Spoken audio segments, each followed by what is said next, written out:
warahmatullahi wabarakatuh. Good morning, good afternoon, good evening, my dear students, wherever you are. It's me, Hilda speaking. So, welcome to our online class for critical reading. As you know, we are in the WFH period right now, which means we need to stay at home, pray at home, and study from home. That's why the rest of the meetings will be conducted online. I'm going to share some videos related to the topics, and after you watch the videos and listening to my explanations, there always be questions for you to answer at the end of the meeting. Remember, practice makes us perfect. Without further ado, let's move to the first topic. Okay, so in this episode, we are going to discuss about how to identify the main idea of the passage. Bagaimana cara mengenali ide pokok dalam bacaan? Topik ini adalah topik yang sangat krusial dalam pembelajaran reading. Kenapa? Because once you know to identify the main idea of the passage, you will understand the rest of the passage.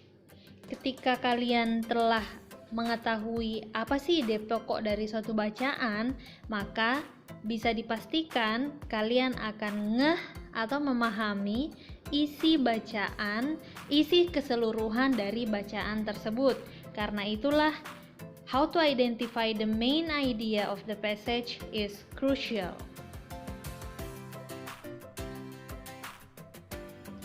Okay, next, how to identify the question. Bagaimana cara mengenali pertanyaan terkait dengan ide pokok dari bacaan? Jadi ada beberapa macam pertanyaan yang biasa ditemukan, baik itu dalam tes TOEFL maupun tes IELTS. Di antaranya adalah, what is the topic of the passage? What is the subject of the passage? What is the main idea of the passage? What is the author's main point in the passage? Which of the following would be the best title? Jadi kesemuanya ini menanyakan tentang ide pokok, meskipun pertanyaannya tidak selalu tentang what is the main idea of the passage. Jadi, kita sebagai pembaca harus jeli atau harus mengenali beberapa jenis bacaan, pertanyaan maksud saya, yang menanyakan tentang ide pokok. Oke, next. Where to find the answer? Jadi, bagaimana sih cara menjawab pertanyaan ini, atau di mana kita menemukan jawaban dari pertanyaan sejenis ini? The answer to this type of question can generally be determined by looking at the first sentence of each paragraph. Jadi, hanya dengan memperhatikan kalimat pertama dari setiap paragraf. Itu kata kunci bagaimana mendapatkan main idea dari sebuah bacaan. Okay, next, how to answer the question. Jadi, seperti petunjuk sebelumnya, bahwa kita harus fokus pada kalimat pertama di setiap paragraf. Nah, cara menjawab pertanyaan ini, yang pertama adalah read the first line of each paragraph. So, kita harus membaca, pastikan kita mendapatkan ide pokok dari kalimat pertama di setiap paragraf. Misalnya, bacaan tersebut memiliki 2 atau 3 paragraf, atau mungkin lebih. Nah, untuk mendapatkan ide pokoknya, kita harus melihat kalimat pertama dari setiap paragraf. Nah, dari situ kita akan melihat ada satu pola yang merujuk pada ide pokok bacaan tersebut. Next, look for the common theme or idea in the first lines. Jadi akan ada tema-tema yang umum yang dibicarakan oleh setiap kalimat pembuka dari tiap paragraf. After that, untuk semakin meyakinkan, kita harus pass your eyes quickly over the rest of the passage. Jadi, lihat sekilas sisa-sisa kalimat atau kalimat-kalimat selanjutnya dari kalimat pertama untuk memastikan bahwa kita telah mendapatkan ide pokoknya. Dan cara yang terakhir dan tidak kalah pentingnya adalah eliminate any definitely wrong answers and choose the best answer. Jadi, jika pilihan jawaban itu memang sudah kelihatannya atau kedengarannya tidak nyambung dengan bacaan, maka segera eliminasi. Karena hal itu akan sangat membantu untuk pikiran kita fokus mencari jawaban yang benar dan tidak lagi terbebani dengan jawaban-jawaban yang sudah pasti salah. Jadi itu adalah cara-cara untuk menjawab pertanyaan jenis ini. Selanjutnya kita akan melihat contoh pertanyaan tentang bagaimana cara mengenali ide pokok dalam suatu bacaan. Jadi di sini ada satu paragraf contoh. Meskipun di soal real TOEFL or real IELTS tidak pernah soalnya itu terdiri dari satu paragraf, but it's okay because this is only the example, so it should be easy, right? Jadi mari kita baca paragraf ini terlebih dahulu, kemudian kita coba untuk jawab bersama-sama.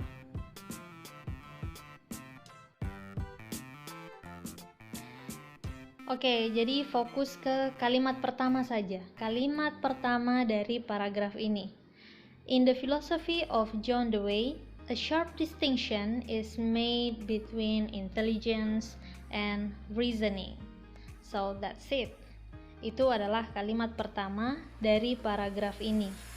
Jadi dari kalimat pertama kita mengetahui bahwa di sini kita membahas tentang filosofi dari John Dewey, dan kita juga mengetahui bahwa isi dari kalimat pertama ini membahas tentang perbedaan antara intelligence dan reasoning.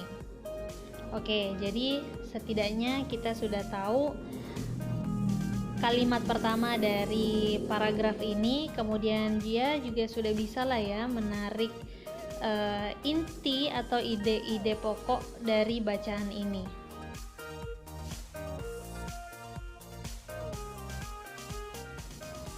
Jadi ada dua kata kunci yang kita pahami atau yang kita dapatkan dari kalimat pertama ini, yaitu bahwa John Dewey di sini fokus pada intelligence dan reasoning. Selanjutnya kita move to the question. What is the topic of this passage? Oke, kita lihat dulu pilihan pertama.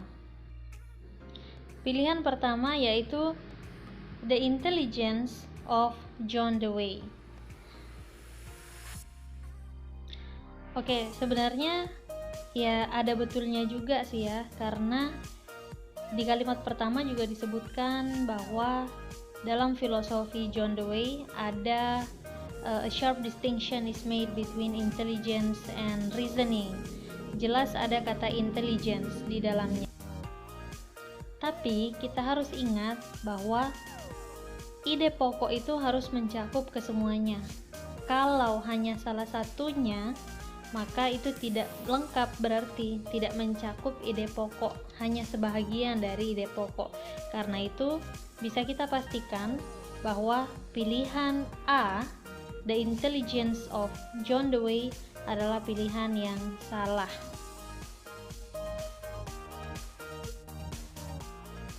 Oke, sekarang kita lihat pilihan B, Distinction made by John Dewey.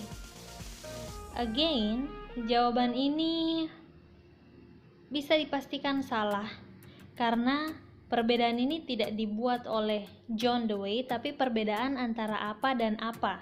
Itu adalah filosofi dari John Dewey. Jadi bisa dipastikan juga bahwa pilihan B, distinction made by John Dewey, adalah salah. Oke, next we move to the choice C. Dewey's ideas on the ability to reason. Well, ini memang membahas tentang idenya Dewey dalam hal reasoning, tapi again tidak hanya reasoning.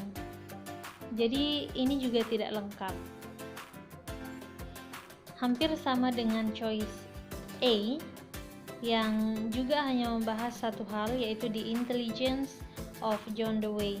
Jawaban C juga dianggap salah karena menyampaikan ide bacaan atau ide pokok yang tidak lengkap. Oke, selanjutnya kita pindah pada pilihan D, yaitu how intelligence differs from reasoning in Dewey's work. Jadi pilihan D ini membahas tentang how intelligence, intelligence-nya ada, differs from reasoning. Jadi intelligence ada, reasoning ada, karena itulah opsi D dinyatakan sebagai the best answer for this question karena lengkap ide pokoknya, mencakup semua yang dibahas di kalimat pertama, baik itu intelligence maupun reasoning. Jadi bagaimana? Cukup gampang kan untuk menemukan ide pokok dari bacaan? Oke, sekarang kita coba lagi satu soal lagi untuk menjawab ide pokok dari sebuah bacaan. Seperti biasa, mari kita fokus pada kalimat pertama dari paragraf ini. Jadi di sini ada Fort Knox, Kentucky is the site of a US Army post, but it is even more renowned for the Fort Knox Bullion Depository, the massive vault that contains the bulk of the US government's gold deposits. Jadi itu adalah kalimat pertama dari paragraf ini. Dan pertanyaannya adalah, which of the following best describes the topic of the passage? Jadi kita akan membahas setiap pilihannya. Yang pertama adalah A, the city of Fort Knox, Kentucky.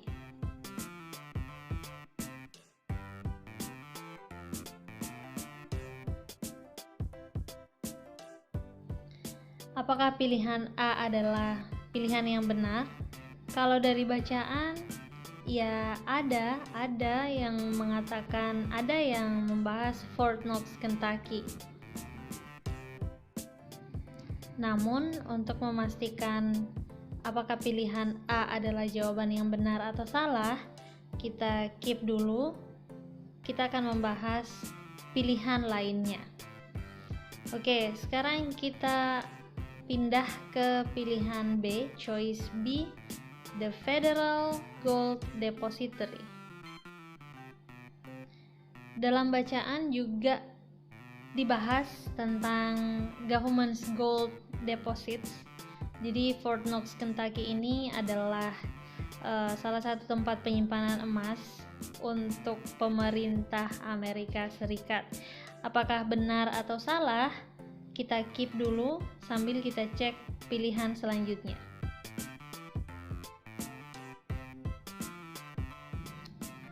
Oke, selanjutnya ada choice C, the US Army post at Fort Knox. Kalimat ini juga ada dalam kalimat pertama, yaitu Fort Knox, Kentucky is the site of US Army post. Oke, jadi bisa jadi jawaban ini benar. Kita skip dulu. Selanjutnya kita move to the choice D, yaitu gold bullion. Jawaban ini juga berbicara tentang emas, hanya saja terlalu general karena tidak dijelaskan emas yang mana. Jadi, besar kemungkinan jawaban D adalah jawaban yang salah.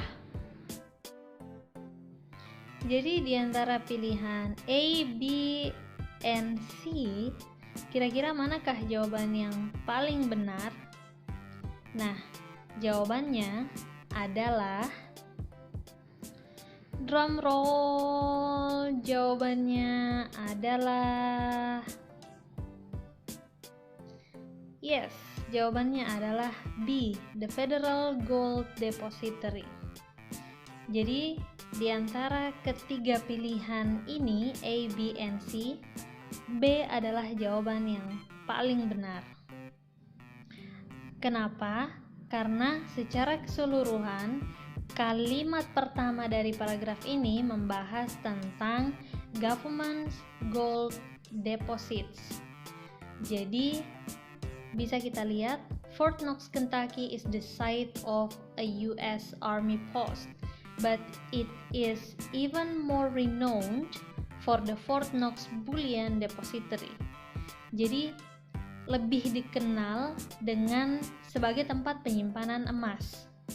Nah, salah satu tips juga untuk teman-teman sekalian atau my dear students, bahwa ketika melihat jawaban dari pilihan jawaban dari pertanyaan ini, maka carilah yang merupakan paraphrase dari kalimat pertama. Jadi ingat, kata kuncinya adalah paraphrase. Sangat jarang jawaban yang benar itu akan sama persis kalimatnya dengan apa yang tertulis di bacaan. Sangat jarang. Olehnya itu, kita harus mencari kata lain dari kata yang terdapat dalam kalimat pertama. Nah, kebetulan jawabannya di sini adalah B, the Federal Gold Depository. Federal adalah paraphrase dari government. Jadi jawabannya tidak sama persis dengan apa yang ada di kalimat pertama, yaitu government's gold deposits, tapi diparafrasekan menjadi the Federal Gold Depository. Itulah jawaban yang paling benar. Nah, bagaimana pengalaman belajarnya? Mudah kan? Yes, sangat mudah untuk mengenali ide pokok dalam bacaan. I'm pretty sure it must be easy for you guys to understand about the material, karena materi ini sebenarnya adalah materi yang cukup dasar dan selalu ada dalam mata kuliah reading. Hanya saja yang berbeda kali ini adalah pengaplikasiannya. Jadi kalau kemarin kita belajar tentang teorinya, nah sekarang kita belajar aplikasi mengerjakan TOEFL test and IELTS test. Okay guys, so that's the end of the videos, and hope you guys enjoy it and you can learn from the videos, from my explanation. And now it's your turn, answer the questions. The files will be attached below. Thank you very much for watching and see you at the next video. Wassalamualaikum warahmatullahi wabarakatuh.